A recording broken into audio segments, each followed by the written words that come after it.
alaikum and a very good morning to you all. I hope you guys are doing wonderful today and you're ready to kickstart your day with us on Well this morning. We have a wonderful show for you today, and unfortunately there is no Shahzad Khan, but Shahzad, I hope you're feeling much better tomorrow and you will be with us. Today we have a very important subject to discuss, as we always do.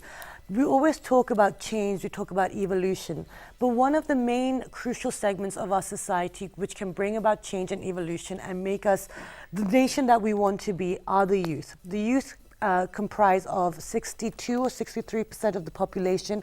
That's over 103 million people under the age of 25. The phrase that's saying that the youth are the building blocks of tomorrow, they are the leaders of tomorrow, that is very apt and it's very true, but it's not only about tomorrow. For today, they are our partners, they are the ones that can bring about the changes that we need to keep up with the developing world and the developed world. Today, the youth are the social actors for change and progress, and we're going to be discussing that because there have been some conferences in Islamabad, and we're going to be discussing what are the issues that the youth are facing today, what are their peers doing, what are the people above them doing, what are the previous generation doing in order to make sure that they have the right tools and equipment and resources to make sure that they can make the best of their lives. So that is enough of the introduction. It's a very serious introduction, but we're going to make it as interesting as possible. So we've been joined by some wonderful people in the studio.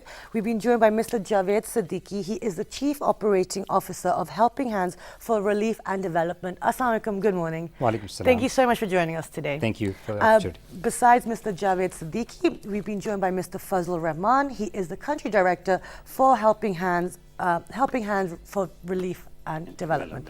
It's a long name. Assalamu alaikum, good morning. HHRD is a very small name. HHRD, but we'll start referring to it during the conversation.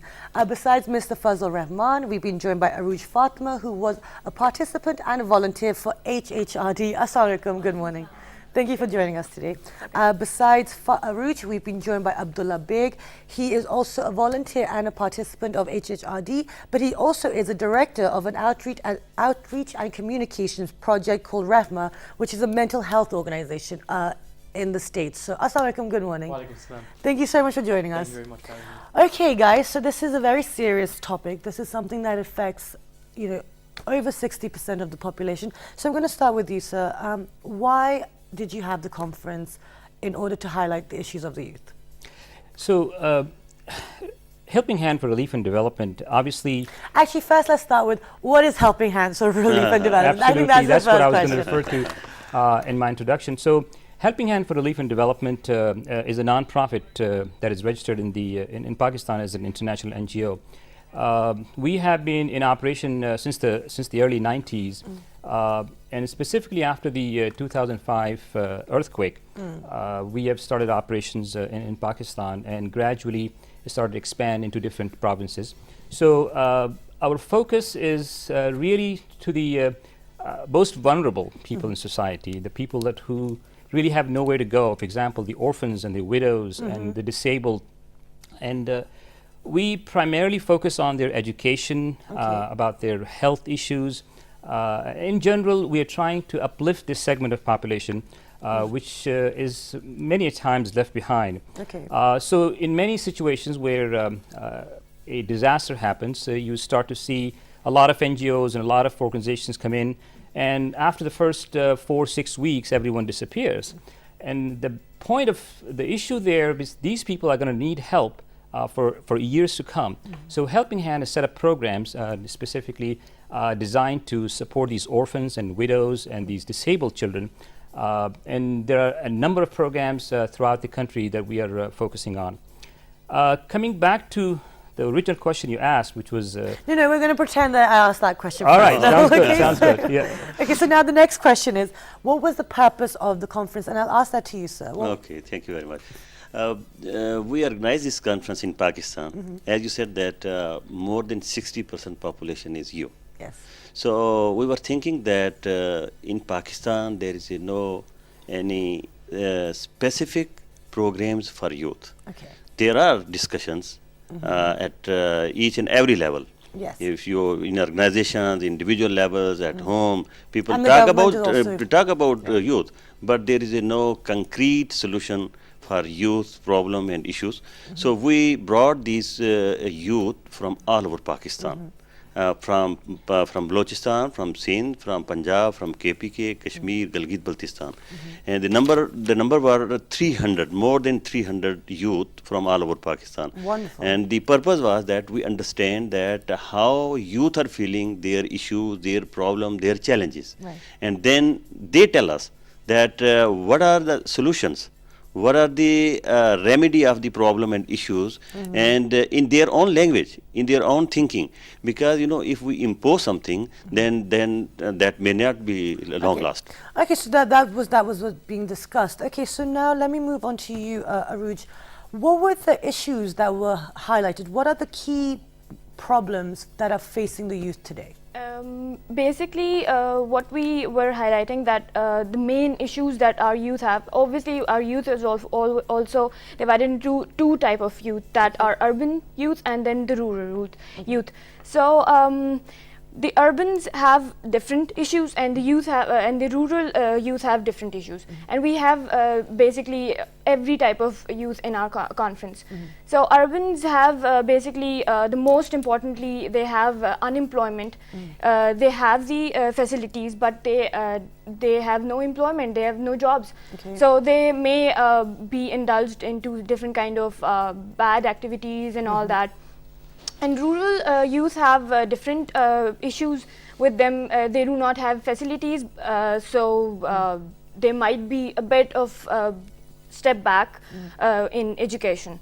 So we were highlighting all these issues that we have and that we can solve. How can we solve all these? We will move on to the solutions in a bit. Okay, so now let me move on to you, Abdullah. These issues that are being highlighted, these are the general issues that are being faced even abroad across the pond as well. And in the States. In the States, in England, in Europe, everywhere. Now you work a lot with youth and activities abroad as well. When you were coming here, did you feel that there was a lot of similar, you could connect with them, people abroad have the same issues? What's going on there? Coming from the United States, there's a very odd perception amongst Americans, and it's that Pakistan is moving backwards, right? You have this perception that the youth aren't really accomplishing anything, people just sit in their homes and nothing is really being done actively, right? But the thing is that we have to understand the overall ideology of Pakistan, right? What was Pakistan founded upon? It was founded upon Islamic principles, right?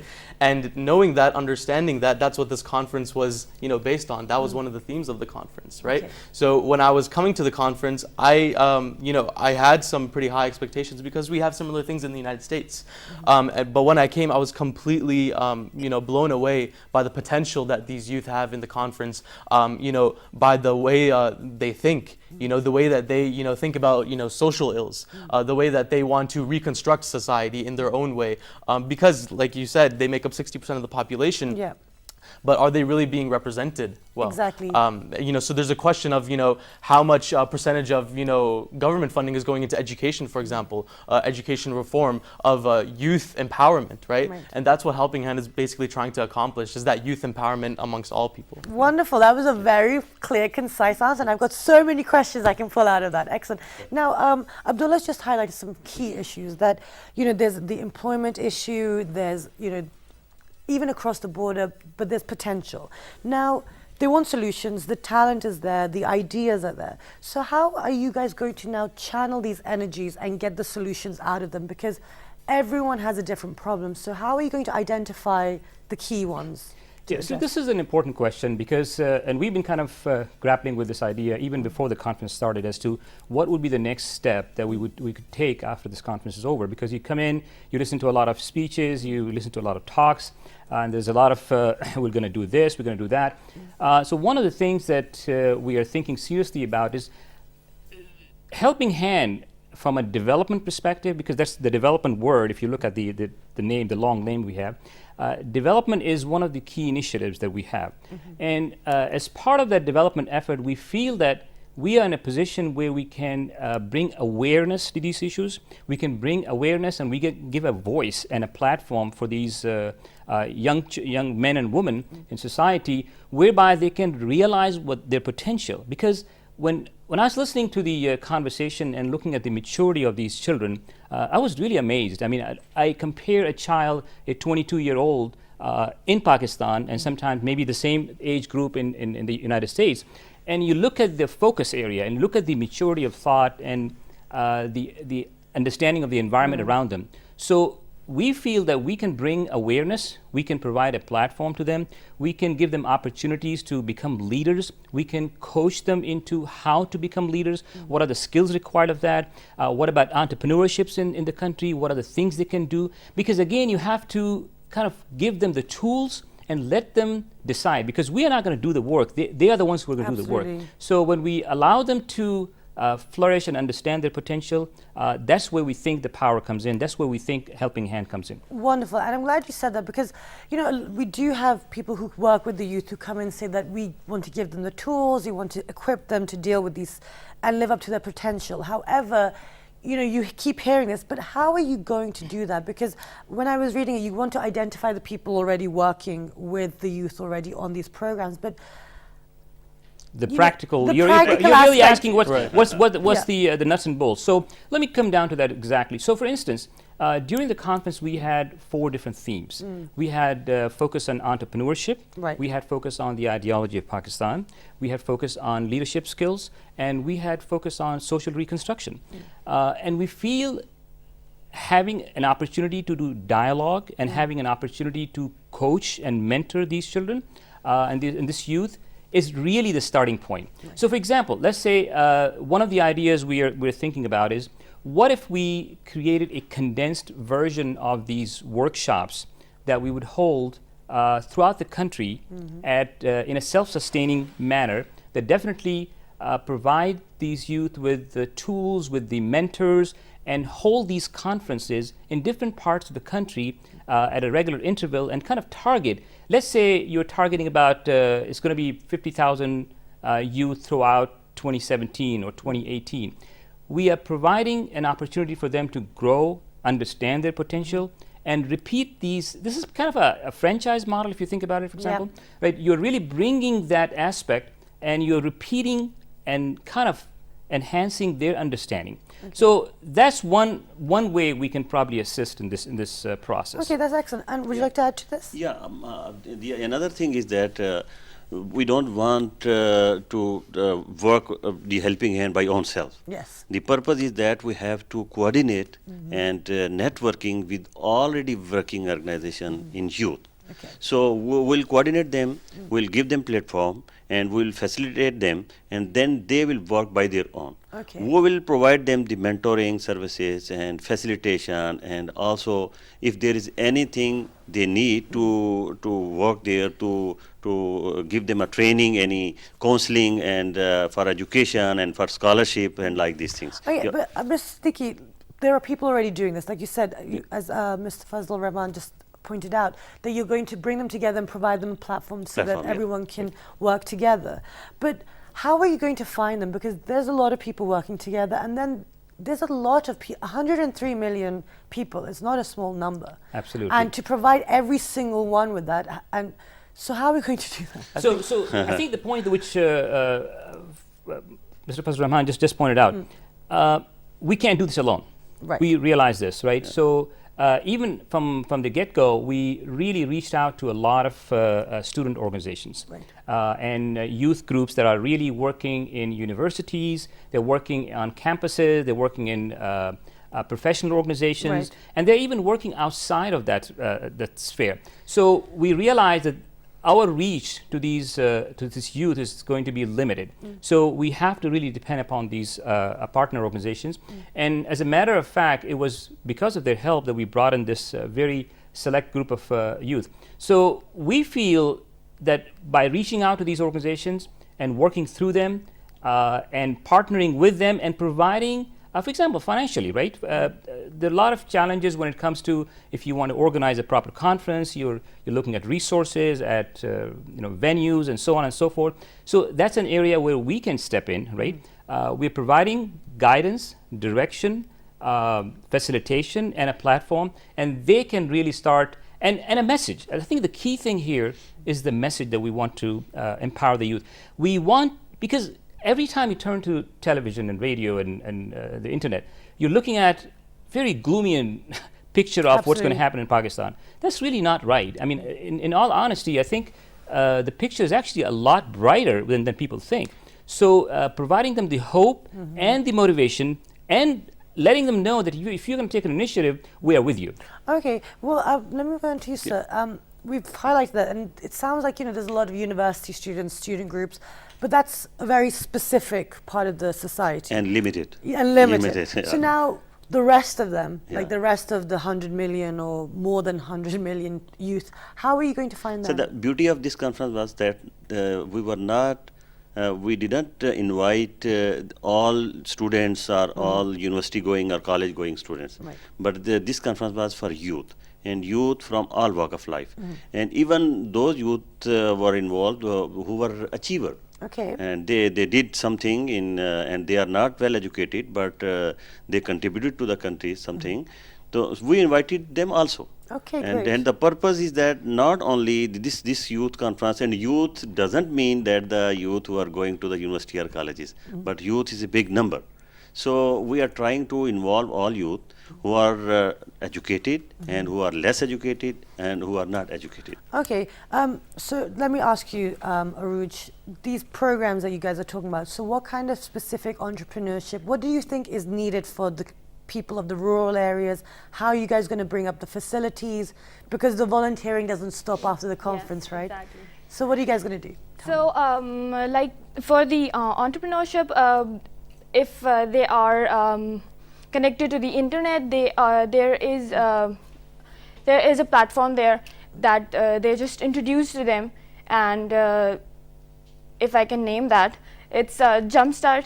So like that's kind of a platform. You go to them and they tell you how to start your business or how to be a successful entrepreneur and all that.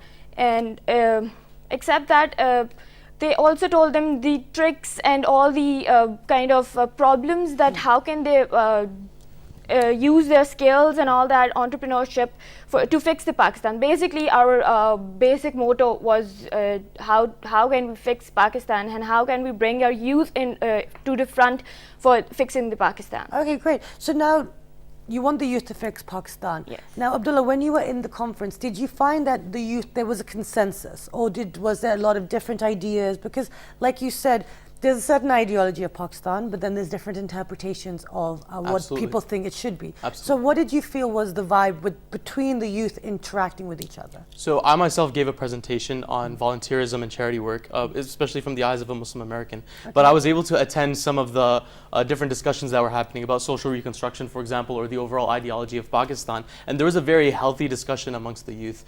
They were talking about conflicting viewpoints, but at the end there was an overall consensus amongst everyone, and that was towards the same goal at the end. Which was that we need to empower our youth overall in society, right? So I made some points in my presentation about it's not just the work that we're doing now, or it's not just we do something, the manifestation of months of preparation is 2 days of a conference, but what about after that? What is sustainable, right? So we're talking about entrepreneurship, we're talking about social reconstruction, but how do we go about that? Exactly, because we can throw these words about, that's what I'm saying. I've heard this so much over the last 3 years. Exactly, entrepreneurship, right? We need to do this, but how? But how? Exactly. Yes. I mean, I've asked that question three times. But you didn't participate. No, because I'm working. I'm not youth anymore, guys. I'm out of that category. That was the whole long definition of youth, right? If you look at it, which I have a very interesting point to make.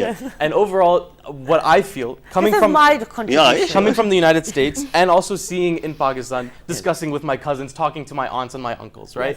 It's that there's an overall neglect of Pakistani youth. They're not being represented well. They're not being uplifted well, right? For example, I mean, kids. Like we've seen as kids, even now, For example, right? I'm a social worker. I work in social activism, right? That's my field. I do international relations and economics and political science, and that's my field, right? But when I say that to Pakistanis, they're like, oh. You know, what about the doctors, right? Well, there's a great representation of doctors in the United States. 10% of the doctors in the United States are Pakistani. Wow. Even though we're only 1% of the population. That's a 1000% representation, right? So, you know, understanding that Pakistanis, they have a lot of potential. They're very great at what they try to accomplish, but we need more social workers. Okay. That's what we're trying to accomplish. Okay, great. So we're going to highlight that in a moment, but we're going to go for a short break. And when you come back, we will continue discussing the importance of youth and actually how to channel their energies and get them to be more involved in society. Stay tuned.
The smiling faces of Pakistan.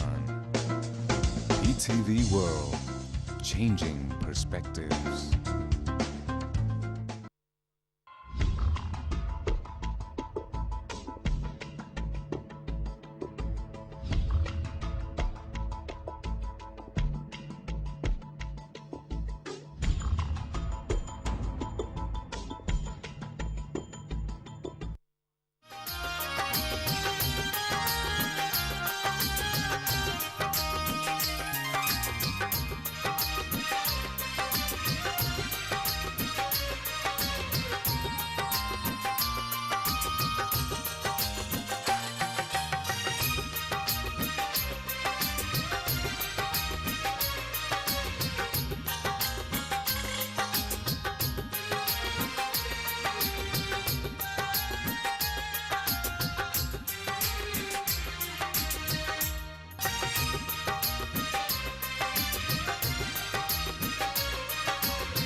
Welcome back, everyone. And before the break, we're discussing about the importance of our youth and giving them a voice and a platform to be heard to bring about social change. So we've been joined by the people representing HHRD, which is Helping Hands for Relief and Development.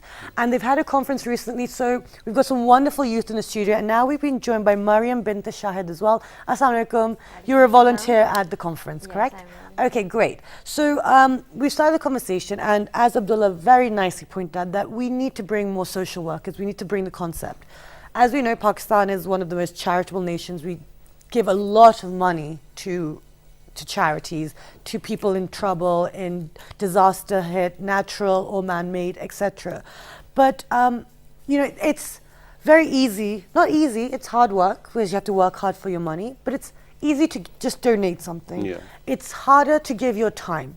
Now, within Pakistan, even within the schooling system, the concept of going out and giving some volunteer hours is not there. As Abdullah was just pointing out during the break, in America and in England, you have to do social work and charity work. Now, sir, I'm going to ask you, how are we going to bring this? Because we have this concept of study hard, study hard, study hard, and then life will, be easy. But we're not making rounded individuals. Exactly. And one of the things, I think what Abdullah was alluding to, this whole concept of volunteerism. One of the ideas that we are thinking about is the exchange student idea, right? The exchange volunteer idea or exchange youth idea. So if we can expose some of the practices and some of the norms that societies in the West have really adopted in terms of volunteerism for youth in Pakistan, can we have an opportunity given to some select youth to visit the United States or other parts of the world, and similarly kind of bring other volunteers? Well, just for example, the whole notion of bringing youth from America was on the same lines, which is we want them to really see what the youth and what are the challenges they're seeing, and also kind of be able to communicate with them. Absolutely. Say what we are doing, what works for us and what works for you. So when you have that kind of a dialogue, we feel that this is really going to bring an awareness, and that's what our main focus is the awareness part, and allowing them to understand the potential. Because, and I'll go back to my initial point, which is we really can't do the work. The work has to be done by the youth themselves. Right. Okay, now that's very true, that you're absolutely right. No one will hand you anything. You have to work hard for it. But in Pakistan, I mean, I can only speak from what I've seen and what I'm seeing, is that it is quite difficult for the youth to actually get out there. I'm going to ask Mariem this because there are different social constraints, there's religious constraints, different families have different family cultures, different provinces have different cultures. So the youth have very different value in the standing of society, Yeah. Like I mentioned already, the kids, what do they know? Even when they're married with children, and they've been Dear working kids. for 15 years. It's like, no, but we're just your parents, but what do we know? This whole guilt thing. So Mariem, how are we going to bring about proper involvement and hear the voices of the youth and get them heard by the leaders of today? This conference really helped youth getting heard, especially in the social reconstruction session. We had a part where all the youth made groups, and they talked out about what they think are the challenges that they are facing.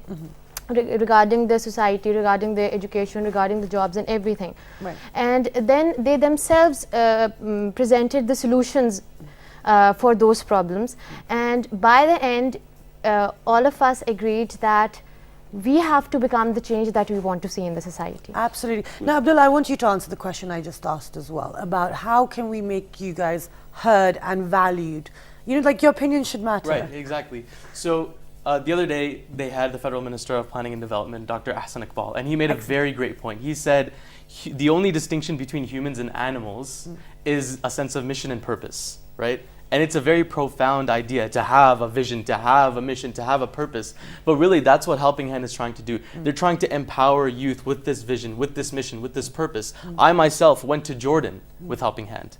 And I served refugees. Yeah, I served Syrian and Palestinian refugees. These guys were there for about almost a month, right? For a full month during the month of Ramadan. Jordan. And Helping Hand served every night without fail for iftari 400 families, 95% of them that were widows and orphans. Great. And they gave them 120 pounds of food, non-perishable food items. And on top of that, overall, throughout the course of the month, they served about 13,000 refugees total. Right. Okay. So you got to go out there. Exactly. You get to experience But it. not just that. It's more of understanding that we are providing this outlet of a vision, this outlet of a purpose, this outlet of a mission. So what we're trying to do is we're trying to broadcast that. We're trying to tell everyone that Helping Hand for Relief and Development exists. And now It I is think here we in all Pakistan. know, and I think I've memorized that word because you've used it so many times now. But that's fine. But what I want to know is that it's there. Yeah. You guys are one of those It platforms. just needs to be more known. Okay, and this is why you guys are here, so to Exactly. spread the awareness. But reaching the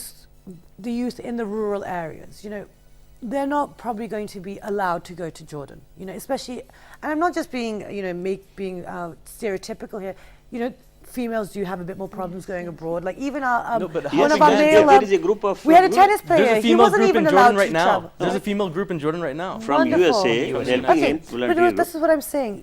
You're picking very select few people that are allowed to do these things. I'm talking about the ones left behind. The ones that will not be allowed, the Right. ones that are not allowed to maybe even go out of their homes or go out of the villages or whatever. How are we going to empower them? Because they still count. And, right? and I would even want to kind of jump in here for a second and say, Yeah, please go for it. But then I want Mariem Sure. to answer this. Yeah, so I will say this again. We are starting on this effort and this initiative now. If I go back to some of the many programs that we have launched over the years, every time this is our 7th conference in Islamabad and in other cities, and we have launched a specific program after every conference. Now, the orphan support program that Helping Hand conducts. I'm going to start charging you next time you start using Exactly, I'm pretty sure about that. This is free advertising, right? Yeah. So the question I'm trying to say is, we are going to learn along the way. We are going to amend our course of action in terms of the learning that's going to happen. Is okay. What are the youth that we cannot reach? What are the people? Because I'll just give you an example. One of we have these clusters of orphans as part of the orphan support program. And one of the issues I was talking to Fazal last time, and he said, well, look, we need to ask female or social organizers to be able to enter the houses of a lot of these families, which they would never allow otherwise. And all we have right now is male, 3 or 4 people who are taking care of about 250 or more orphans in an area.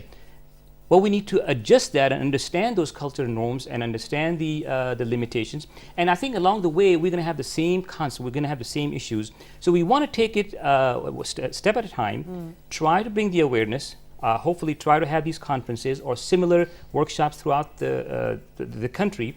And along the way, we're going to learn and understand what are the challenges, what are the groups that we're not going to reach, and what steps can we do, because we're going to work through partner organizations and partner youth groups. So that's what the learning process, the self-learning will happen over time. Great, Mariem. Okay, there are 2 aspects in which I would like to answer the question. One is that this generation is feeling this problem that you have just said. They can become better parents when they grow up. Okay. They can help their children to go out in the world and explore and help the world become a better place. And secondly, everybody is born with a purpose, and God knows that He has send that person to that particular place with those particular restraints and everything, and all that is part of that program. Everybody can work living within those restraints. For example, just giving you example, if a female is not allowed to leave her house and she wants to contribute to the society, she can start with her home. She has younger siblings. When she becomes a mother, she has her children, and we have the facility of internet. That is a blessing. She can use that. If she wants to earn money, she is not allowed to go out of the house. She can use her entrepreneurship skills on the internet. She can earn money, she can contribute to the society, she can contribute to the economy. And for females especially, the best thing would be to transfer all these things to the next generation. Absolutely. And I so really that like your they point. can become better parents. I will move on to you in a second, Abdullah. I just want to ask you, okay, that's absolutely great. But what about changing, okay, that's fine, the woman wants to do it, it's great. But then you also have to have the support of your husband or your parents or your family. Now, okay, so I'm going to ask you that question in a moment, but we're going to go for a short break, and when you come back, we're going to continue this very interesting topic. It's so interesting.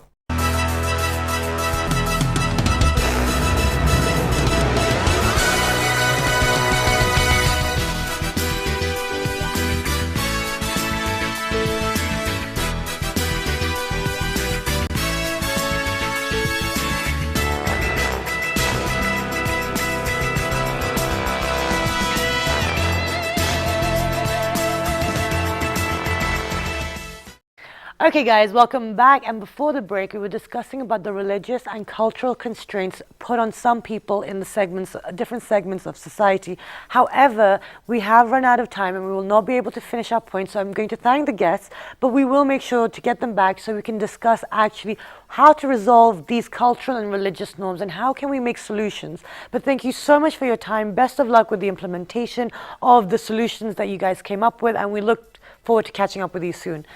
Thank you, everyone. I hope you enjoyed that show. And at the end of the day, we really need to start valuing our youth. As I said in the introduction, that they are the building blocks of the future. They are the leaders of tomorrow and the partners of today. And we need to work hand in hand, and side by side. So with that, have a wonderful day. Do log on to our Facebook fan page, which is with the name of World This Morning. Our Twitter page, World This Morning without a G.